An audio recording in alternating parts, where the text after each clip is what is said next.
teninao ka nohaniko, hitako ny teninao ka nohaniko. Famerenana ny lesona sekoly sabata ho an'ny lehibe arahinao eto amin'ny Hope Fire Radio miaraka amin'ny imprimerie adventiste.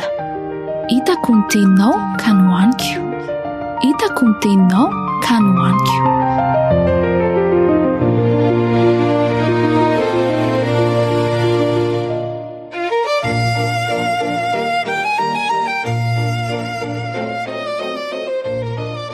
Fifaliana trano no iarabanantsika rehetra manaraka tsy tapaka ny Hope Fire Radio. Tonga eto amin'ny lesona fahatelo sady sika amin'ity andehandesina vaovao izay andalianantsika ny bokin'ny Korintianina voalohany sy ny Korintianina faharoa ity. Ny mpanomponareo sy mpiara-mianatra aminareo Dr Jean-Jacques Andriamparany ahy no miaraka aminareo anio amin'ny famerenana n'ity lesona amin'ity anandro ity. Fa mialohan'ny hanomboantsika dia mandeha hanondrika ny lohantsika hiara-ivavatsika.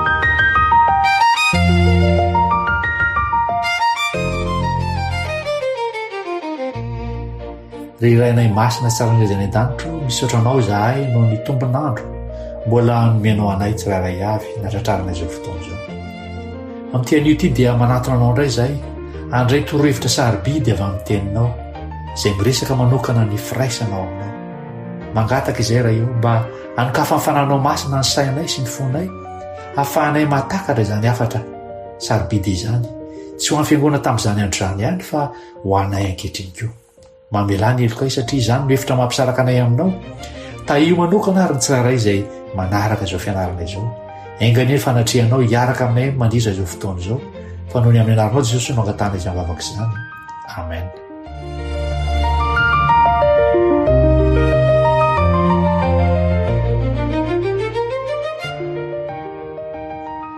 Tamin'ny lesona teo aloha dia nianatra momba ny afatry ny hazo fijaliana isika izay nentin-dray aman-dreny l'olona Dr Benoît Rakotovao.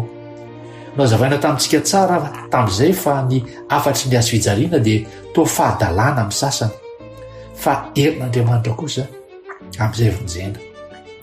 Amin'ity lesona fahatelo ity tsika dia hijery manokana indray ny zava-nisy tao amin'ny fiangonana tao Korinto dia ny fisaratsarana izany. Na dia efa 4 taona aza ny lasa dia mbola hitantsika ao amin'ny fiangonana sy ny fiarahamonina ankehitriny ireo olana maro natrehan'ny Korintianina. Izany indrindra no mahatonga ny afatry Paoly tsy ho lany andro fa mbola velona sy manan-kery amintsika ankehitriny. Efa nolazaiko teto an-trano fa ny afatra lehibe izay ampitain'ity telo volana ity dia iray ihany, ny vahaolana amin'ny olona fiangonana rehetra dia Jesosy Kristy sy izy voaomby teo amin'ny hazo fijaliana. Ny lesona fahatelo izay hodinoentsika amin'ny herinandro ity dia mitondra ny lohateny hoe iray ao amin'ny Kristy. Mba hanamorana ny fandalinana dia ho zaraintsika ho telo araka ny mahazatra ny lesontsika.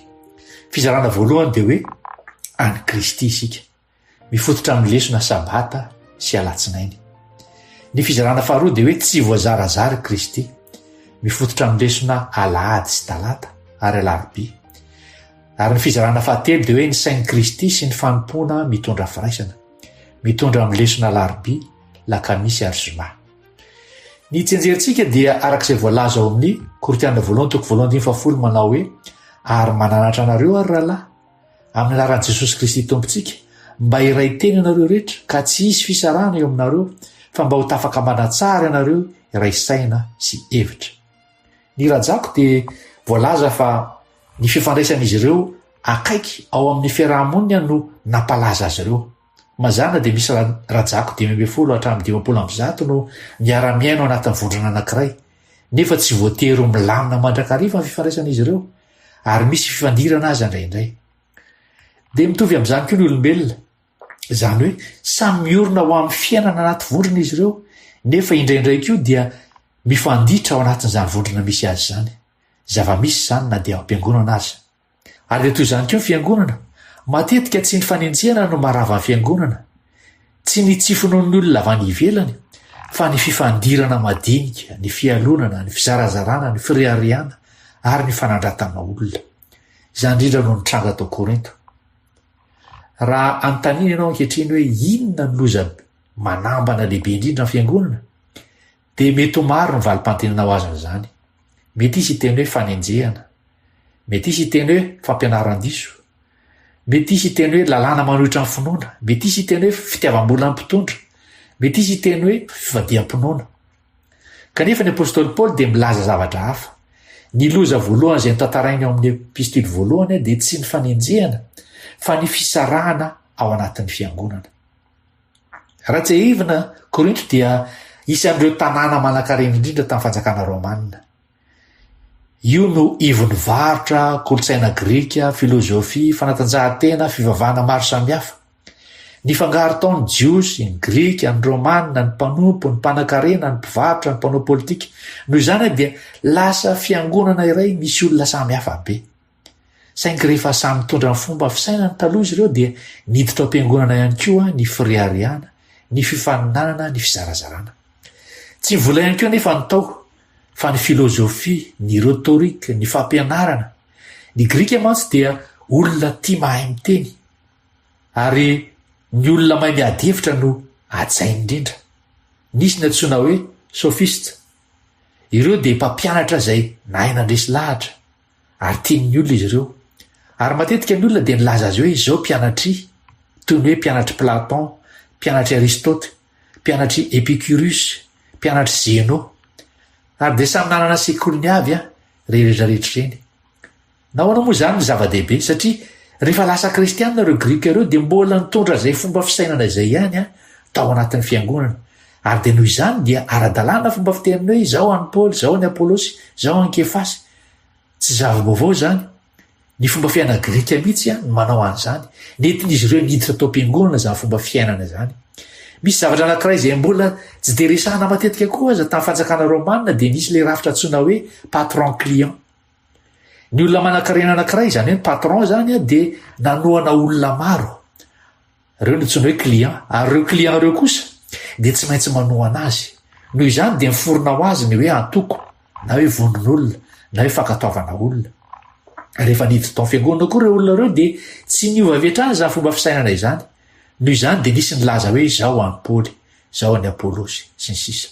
Satria zatra nanao an'izany izy ireo. Ary izay ny antony nandra tamin'ny Paoly ny toko efatra voalohany ao amin'ny Korintianina voalohany. Ny lohahevitra lehibe indrindra amin'ireo toko ireo dia izao hoe ny firaisana ao amin'ny Kristy. Nahoana moa ny zava-dehibe ny firaisana? Talohan'ny nisamborana an'i Jesosy dia tsy nivavaka voalohany mba hampanan-karena ny mpianana izy. Tsy nivavaka izy mba hoe ho maranisy izy ireo, fa nivavaka izy hoe mba ho ray ihany izy rehetra. Fantatra Jesosy fa rehefa maray ny fiangonana dia mino izao tontolo izao fa Andriamanitra naneraka azy.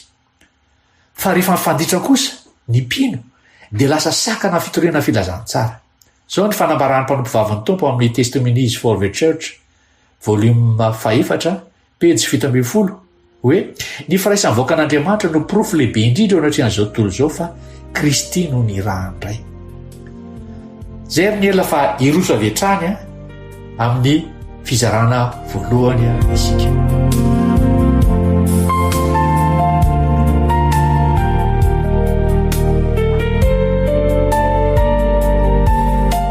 Fizarana voalohany dia hoe any Kristy isika, mifototra amin'ny lesona alatsinainy izany. Kristy no fototry ny finoana kristianina. Rehefa manomboka mamaky ny Korintianina voalohany isika dia misy zavatra mahaliana eo. Ao anatin'ny 9 voalohany dia averimberin'ny Paoly mimbetsaka ny anaran'i Jesosy Kristy. Nahoana? Satria fantany fa rehefa avery eo afovoan'ny fiainantsika Kristy dia misy olona hafa hakany toerany. Ary izay no fiandohan'ny fisarahana. Mahaliana ny mahita ao amin'ny epistily 2 an'ny Korintianina dia manonona any Kristy 3 mahery Paoly. 3 ao amin'ny Korintianina voalohany ary 5 ao amin'ny Korintianina faharoa. Midika izany fa na inona olana sedrain'ny fiangonana dia olona ray ihany no vahaolana, Jesosy Kristy. Nahoana ary no tsy nanomboka tamin'ny resaka ota i Paoly? Nahoana tsy nanomboka tamin'ny fanitsiana ireo mpitarika izy satria fantany fa raha marina fifandraisana amin'ny Kristy dia manarika ho azy ny fanovana rehetra. Toy ny hazo. Rehefa salama tsara ny fakany dia salama ihany koa ny sampany rehetrarehetra. Hitantsika angamba ny kodiarana bisikileta anankiray. Misy rayon izy io, misy tadiny izany.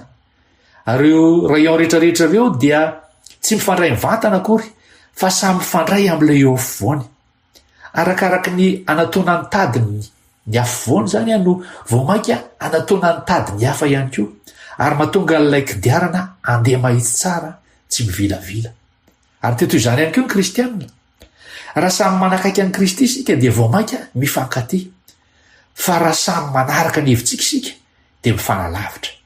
Inona no natonga fisarana tao Korinto? Hoy Paoly hoe ianareo samy manao hoe izao an'i Paoly, izao an'i Apôlôsy, izao an'i Kefasy, izao an'i Kristy. Tsy mifanditra momba ny sabata izy ireo, tsy mifanditra momba ny batisa, tsy mifanditra momba ny faminaniana, fa mifanditra noho ny olona. Io no tsy mpanonika baiboly hoe culte de personnalité na fananganana olona ho ivony finoana. Izavy moa reto olona reto? I Paoly ilay mpanorona ny fiangonana ary dia toy ny ray am-panahy no fiheveran'reto korintianina reto any Paoly araka voalaza amin'ny Korintianina voalohany 4:2. I Apôlôsy indray ilay lehilahy nandahan-teny avy any Aleksandria izay nisy ny foibe ny fianarana lehibe indrindra teto tany tamin'izany fotoana izany ary azonina fa nianatra tao amin'izany sekoly izany i Apôlôsy.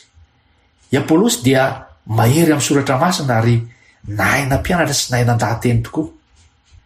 Eo ihany koa Kefasy dia anisan'ireo apôstôly voalohany, lehilahy izay nahita an'i Jesosy nanana ny lazany lehibe. Tsy ireo mpitarika ireo akory no nampisaraka amin'ny fiangonana fa ny mpikambana, izany hoe ireo vahoaka ao Korinto izay nifindra ao kristianina ireo no nanandratra azy ireo mihoatra ny tokony ho izy. Izany no mbola mitranga ihany koa ankehitriny. Misy manao hoe izao an'i paster ranona, izao an'ilay mpitory malaza ary, izao an'ilay youtubeur malaza ao amin'ny YouTube ao, izao an'ilay ministry ohatran'izao. Fa hoy Paoly hoe move voazarazara Kristy. Tadio tsara fa ny fitaratra dia natao aneo ny masoandro. Raha vao manomboka mijery fitaratra ny olona anankiray fa tsy ny masoandro dia very ny tanjona. Raha mitodika amin'ny mazava sika, mijery an'ilay fitaratra dia mazava tsara ny endritsika. Ary toy izany koa ny mpitory rehetrarehetra, tsy natao hisolo an'i Kristy izy ireo fa natao hitarika antsika ho any amin'ny Kristy. Izao voalaza ao amin'ny vavolombelona mahery hoe tsy misy olona tokony atao ivony finoantsika. Kristy irery ihany no tokony hasandratsika. Alohan'ny hitsikirahantsika ny korintianina zany dia tokony hanontany tena isika hoe misy olona ve ataoko ambony no Kristy ao amin'ny fiainako? Miantehatra amin'ny mpitory anankiray ve aho mihoatra noho ny baiboly? Mampisaraka ny hafa ve aho noho ny safidiko ny mpitarika anankiray io? Ny fiangonana dia tadidio tsara fa tsy an'ny pastera, tsy an'ny elidera ranona na ny lolona ranona, tsy an'ny mpitory ranona, tsy an'ny ministry ohatr'izao, fa an'ny Kristy. Nefa raha voalohany izay tiany Paoly ampitaina zany dia tsotra, nefa tena lalina hoe tsisy ny firaisana marina raha tsy Kristy no ivon'ny fiainantsika. Rehefa olona no ataontsika afovoany dia hisy ny fifaninanana, fa rehefa Kristy kosa no eo ny ivon'ny fiainantsika dia hisy ny firaisana. Ary dia izay dia manomana antsika amin'ilay fizarana manaraka indray hoe Kristy tsy mba voazarazara.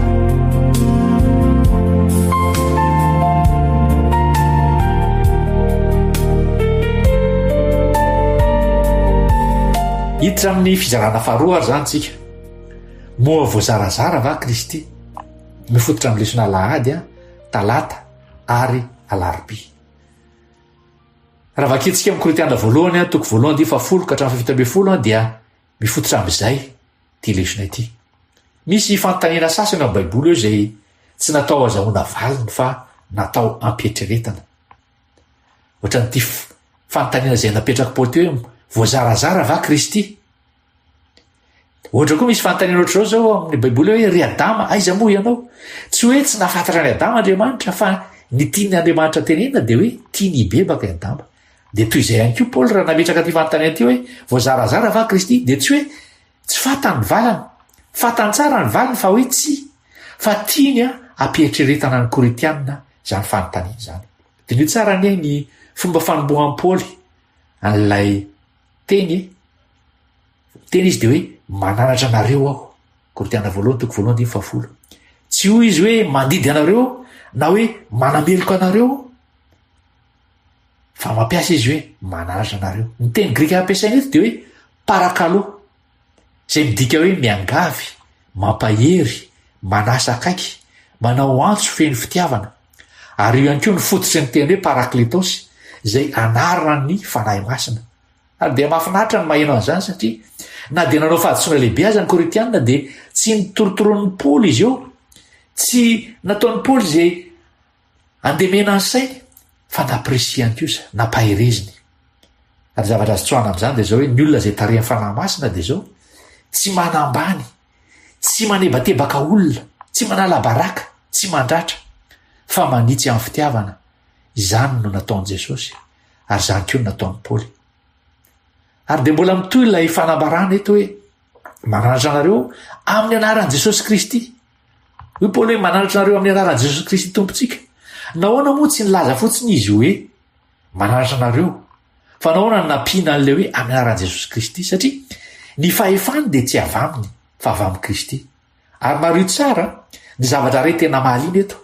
Ao amin'ny toko voalohany ihany dia miverimerina matetika ny teny hoe Jesosy Kristy tompontsika. Ny mpandinika baiboly maro dia milaza fa fanahiniana mihitsy no nanaovan'i Paoly an'izany. Tsy kisendrasendra ny famerimerenana ny anaran'i Kristy teo. Fa tiany ampatsahevana ny Korintianina ny foibe ny fiangonana dia tsy olona fa Jesosy Kristy. Tamin'ny andron'i Paoly dia nisy teny nalaza eraky ny fanjakana Romanina hoe César Kyrus, zay midika hoe kaisara ny tompo. Tsy teny politika fotsiny zany, fa teny ara-pivavahana koa. Isaka manao sorona teo amin'ny sarivongany amperora ny olona dia nilaza zao teny zao hoe kaisara ny tompo.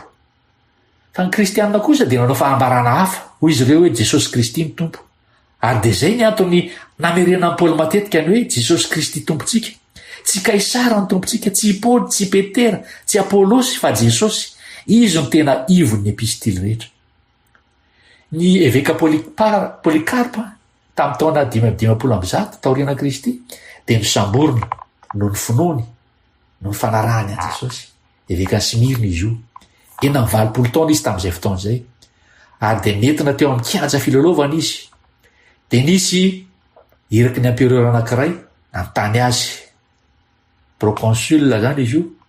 Hoe mitenena fotsiny izy hoe kaisara ny tompo dia afaka ianao. Dia nankina vetivety ilay antim-panahy. Dia aveo dia namaly izy hoe 80 taona no nanompo an'i Kristy. Ary tsy mbola nandiso ahy izy. Ko nahoana no andavako ny mpanjakako sy ny mpamonjiko. Ary dia tsy nety nilaza izy hoe kaisara ny tompo. Avokatr'izay fanapahan-kevina izay dia nidorana velona izy. Ho antsika kristianina zany, ny tompontsika voalohany indrindra dia Jesosy Kristy. Tsy teny fotsiny zany fa fanoloram-piainana mihitsy. Ary rehefa Jesosy no tompontsika dia tsy misy olona afaka maka an'izany toeran'i Jesosy zany eo amin'ny fiainantsika. Dia mbola mitoy ihany ilay fanambaran'i Paoly eo amin'ny Korintianina voalohany toko voalohany io hoe mba tsisy fisarahana. Dikany hoe fisarahana voalaza eto dia hoe skisma. Io ny teny niavian'ny teny anglisy hoe schism, zay midika hoe tritra, vaky, rovotra, fisarahana. Tsy midika akory hoe fa lasa fiangonana anankiroa ilay izy fa mbola misy tritra fotsiny eo. Toy ny vera anankiray hoe io hoe misy tritra. Zany hoe mbola ray ihany zany ilay izy, fa efa misy ny tritra. Ary rehefa tsy amboarina dia silaka mivaky loha tanteraka. Ny enjeniera mpanao an'ireny tetezana ireny rehefa anontaniana hoe inona ny zavatra ratsy indrindra mampidoza amin'ny tetezana anankiray, dia manambara izy ireny matetika hoe tsy ny tritra lehibe, sahala amin'ilay tetezana hitantsika any amin'ny lalana mahajangy, tsy ilay tritra lehibe ozy izy fa ilay tritra kely tsy hita-maso ireny no tena zava-doza. Satria ireny tritra kely ireny no miamitombo isan'andro, ary izy ireny dia betsaka. Ary ndray andro any dia hienjera ilay tetezana. Ary toy izany koa ny fiangonana. Ny fisarahana dia tsy manomboka amin'ny ady lehibe akory ny fisarahana, fa manomboka amin'ny zavaka madinidinika toy ny lolompo, ny fialonana, ny tsikera, fifisana, ny firehareana. Ary rehefa tsy voavaza zavatra izay dia vaky ny fiangonana. Misy teny grika anankiray faharoa koa ampiasain'i Paoly eto mba iraisaina. Dikan'izay dia hoe katartizo amin'ny teny grika. Midika hoe manamboatra zavatra tapaka, na hoe mamerina amin'ny laona, na hoe mampifandraindray. io ihany koa ny teny ampiasaina ao Mateo 5:20 rehefa manamboatra rato reo mpanarato hoe raha mbola nandroso izy dia nahita olona amin'ny rahalafa koa dia Jakoba zanak' Zebedio sy Jaona rahalany izay miara-nipetraka tamin'ny Zebedio rainy teo an-tsambokely ka namboatra ny aratony ary niantso azy mirahalahy izy. Tena mahafinaritra le sary. Tsy nilaza Paoly hoe manaova fiangonana vaovao fa hozy izy hoe amboary le arato efa rovitra satria mbola azo ataony manamboatra azy. Hatram'izao any amin'ny fahitry ranomasiny Galilea iny rehefa rovitra ny araton'ny mpanjonao dia tsy ariana izy ireo fa mipetraka ny amoron-drano izy ireo rehefa vita ny asany dia manjaitra tsikelikely ny rovitra rehetrarehetra amin'izany arato zany. Satria fantatr' izy ireo rahateo fa rehefa rovitra ny arato dia tsy azo trondro firy izy ireo fa ho tafapirotsaka reny trondro reny. Ary dia toy izay ihany koa fiangonana raha rovitra ny fifaraisana eo am-pino dia be dehibe ny olona ho very satria tsy ho tafiditra amin'ny fanjakan'Andriamanitra izy ireny. Zao ny fanambarahan'ny mpanompovavan'ny tompo amin'ny Codes Amazing Grace hoe pejy 7:9 hoe Satana dia mahafantatra tsara ny herin'ny fijoroana vavolombelona teraka ny firaisan'ny mpino ka ampiasa izay tetika rehetra anapahana ilay rojo volamena ny fitiavana mampifandray ny fon'izy ireo. Tsy nilaza hoe izy hoe anapaka ny baiboly na hoe anapaka ny sabata fa izy hoe anapaka ny rojo volamena ny fitiavana. Izay ny tetika adin'ny Satana voalohany indrindra. Ny fanontaniana mipetraka zany ao am-potsika ao dia zao hoe misy tritra miafina avy ato am-poko ato. Sahala amin'ny hoe olona tsy mbola voavela heloko, olona tsy tiako iarahana miasa, na hoe olona tsy tiako ahomby. Raha misy zany dia tadio fa mbola misy skisma miafina ao amin'ny fiainantsika. Ary antsoin'i Kristy tsika androany anamboatra n'ilay arato, izay arato rovitra mba tsy hatonga an'izany ho potika tanteraka. Ary izay no nitarika antsika indray eo amin'ny fizarana fahatelo farany amin'izao lesona izao.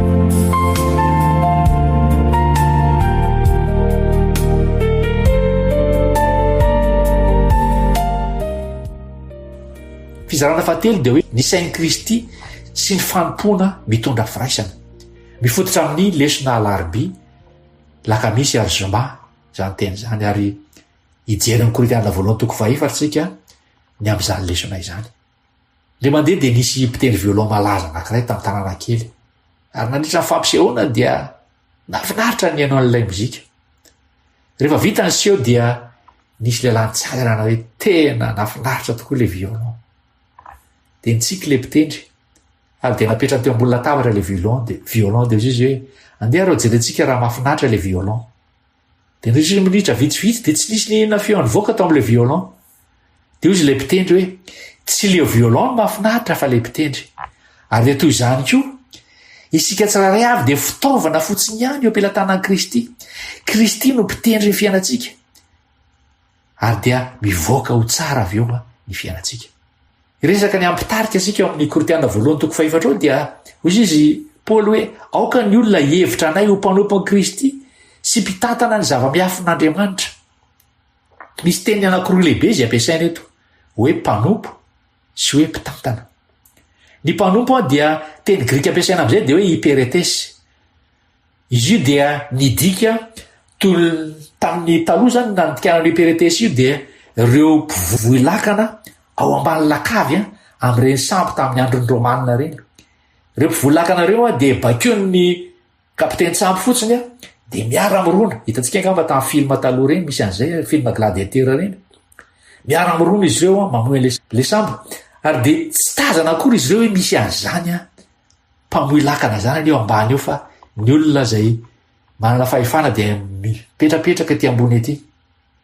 Ary dia izay no nandikana ilay hoe hyperetesy tamin'ny voalohany fa tateoriana dia nadika hoe mpanampy, mpiasa eo mahafahefana ary olona manatanteraka amin'ny bakeo ny tompony izay no nandikana anazy.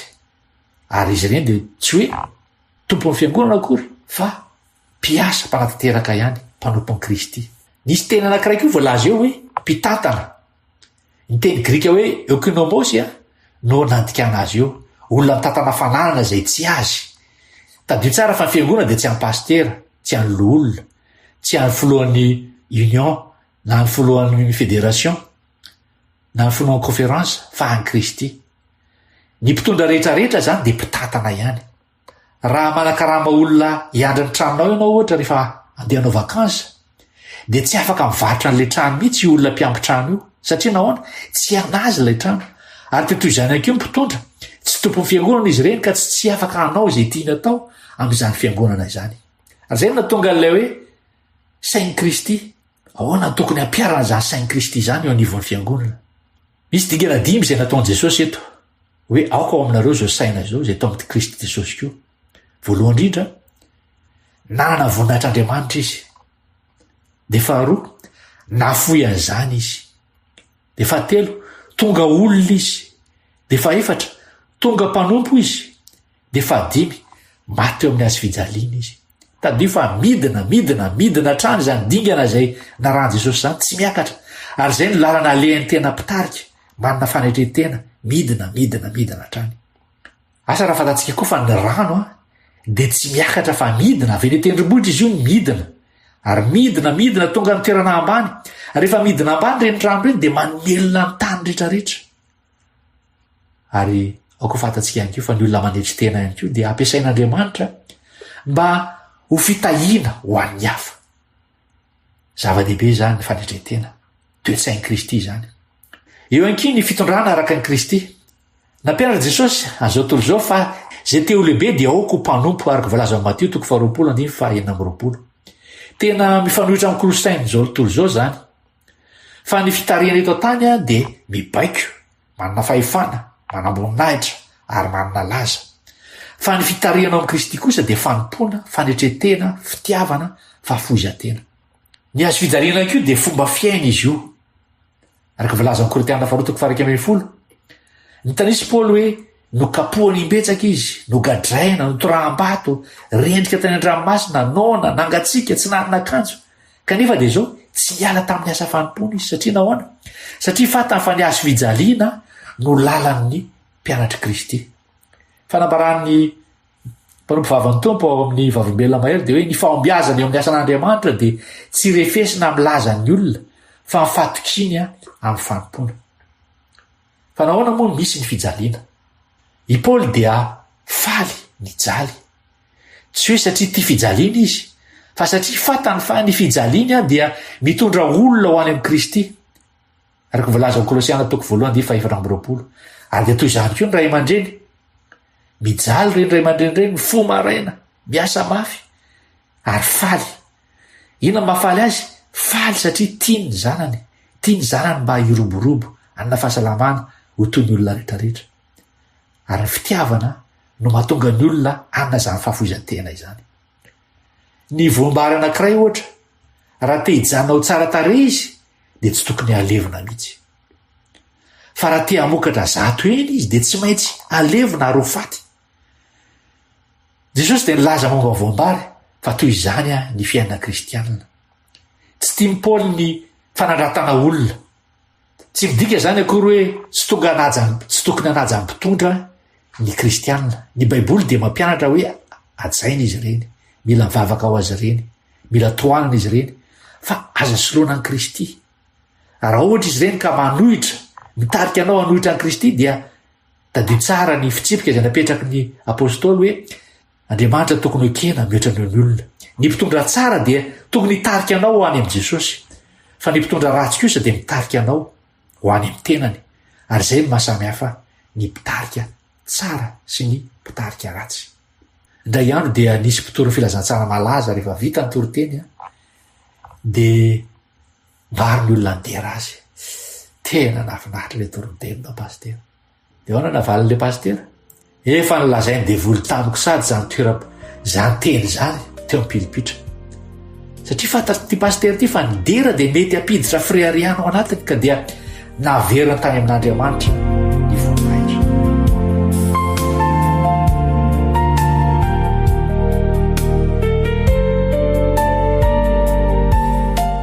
Raha fitinina zany lesitsika dia zao nianatra tsika fa kristiriano ny fototry ny firaisana. Ny fanandratana olona dia mampisaraka. Ny freariana kosa dia fototsy ny fisarahana zany. Ny famatorana ara-panahy dia mitondra firaisana ary ny sain'i Kristy dia fanetretena sy fanompona.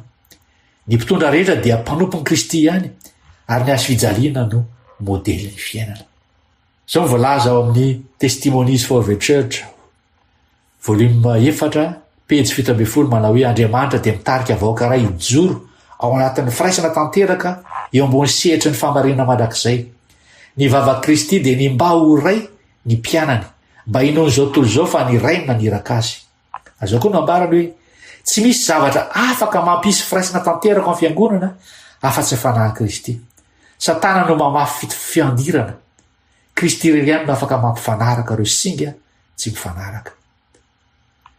Misy fanontaniana vitsivitsy ary tiako apetraka antsika tsiraray avy hoe misy firariana miafina ve ato am-boky ato? Misy olona mbola tsy voavela heloka ato am-piangonana ve? Mbola tsy nataoko ny famelan-keloka azy ireny? Misy vondron'olona izay ampahatariko amin'ny fomba fiteniko ve na fietsiko? Ampahafantariko manokana? Jesosy tokoa ve no ivon'ny fiainako sy ny fanompoko rehetra? Tsarofo fa tsy nangataka tamin'irainy Jesosy mba hanakarena ny fiangonana na hoe ho maro anisa fa mba ho iray ihany ozy izy.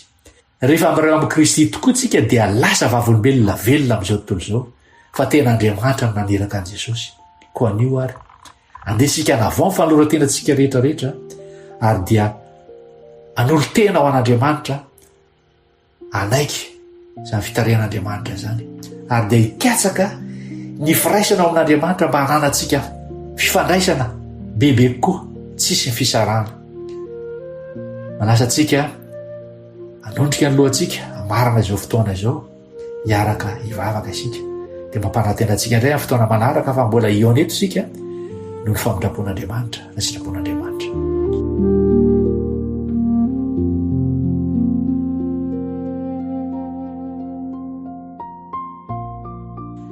Ry raneo izay ny an-danitra, misaotra noho ny afatra sarobidy izay menao anay indray tamin'ity an'ity.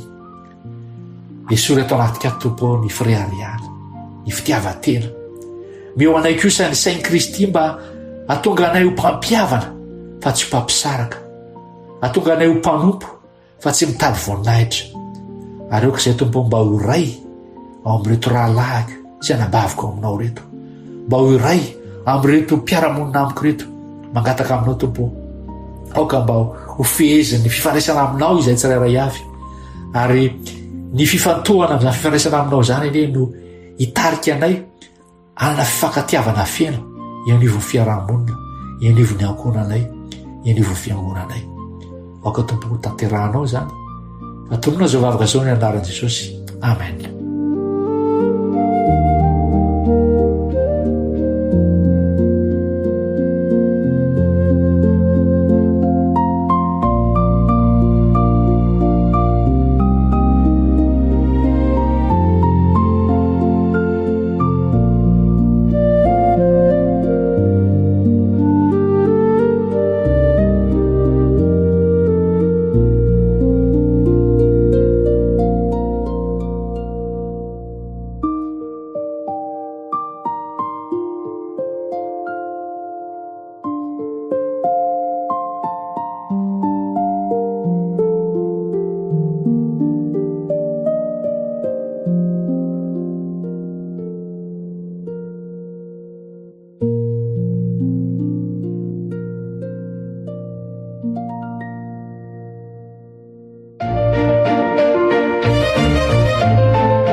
Hitako ny teninao ka nohaniko.